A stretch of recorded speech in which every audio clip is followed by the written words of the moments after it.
Si Pitung, cerita rakyat dari Betawi. Jangan lupa di-like dan subscribe. Pada zaman penjajahan Belanda, di kampung Rawabelong, lahir seorang bayi laki-laki mungil dari keluarga sederhana. Ayah dan ibu bayi itu adalah seorang petani. Kehadiran bayi itu tentu saja menambah kebahagiaan pada keluarga sederhana itu. Mereka beri nama bayinya Pitung. Pagi itu, di balai-balai bambu depan rumah, Ibu Pinah sedang menggendong Pitung kecil. Setiap selesai memandikan, Ibu Pinah selalu menggendong bayinya, sambil berjemur di depan rumah dan berdoa, "Anakku sayang, kamu harus sehat ya. Kelak kamu harus menjadi manusia yang berguna bagi nusa dan bangsa." Tak terasa, Pitung mulai menginjak usia remaja. Selain belajar mengaji, ia juga belajar ilmu bela diri. Dengan cepat Pitung menguasai seluruh jurus yang diajarkan oleh sang guru, sampai akhirnya sang guru mewariskan ilmu Pancasona kepadanya, yaitu ilmu kebal senjata. Suatu hari, Pitung menyaksikan kekejaman centeng-centeng Babah Liem si Tuan Tanah.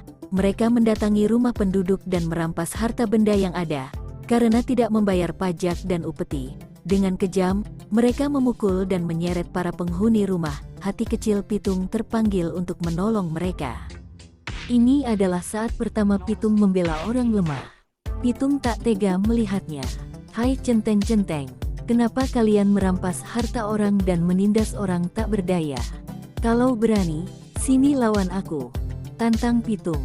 Mendengar itu, si pemimpin centeng marah. "Hai anak muda, berani-beraninya kau menghalangiku. Rasakan ini," hardiknya kepada Pitung. Pemimpin centeng menyerang Pitung dengan gencar, tetapi Pitung berhasil mengalahkannya dengan mudah. Pemimpin centeng itu roboh dalam 2 jurus saja. Anak buahnya pun melarikan diri ketakutan. Sejak saat itu, Pitung bertekad untuk membela orang yang tertindas. Dengan penuh semangat, Pitung mengajak para penduduk desa untuk bersatu melawan penjajah.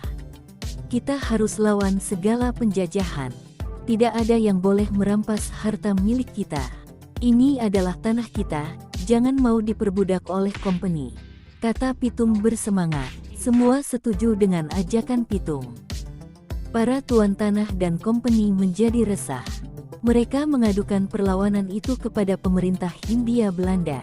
Schutteijn, pemimpin tertinggi di Batavia, memerintahkan aparat untuk menangkap Pitung. Ia menawarkan hadiah besar bagi siapa saja yang bisa menangkap Pitung.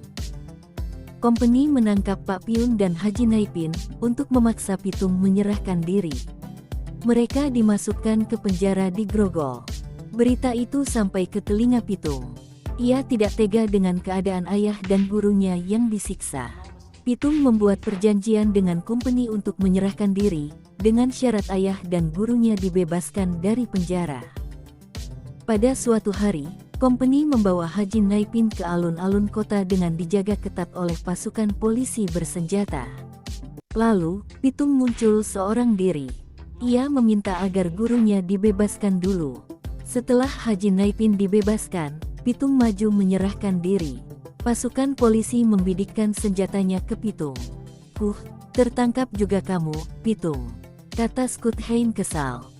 "Aku tidak takut menghadapi pengecut seperti kalian," jawab Pitung. Schutteijn marah, dan ia langsung memberi tanda kepada pasukan untuk menembak.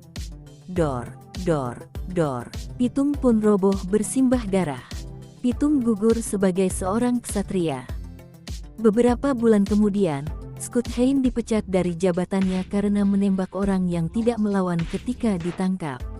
Pitung gugur sebagai pahlawan, dan akan selalu dikenang oleh generasi-generasi selanjutnya. Sekian dulu ceritanya, semoga terhibur.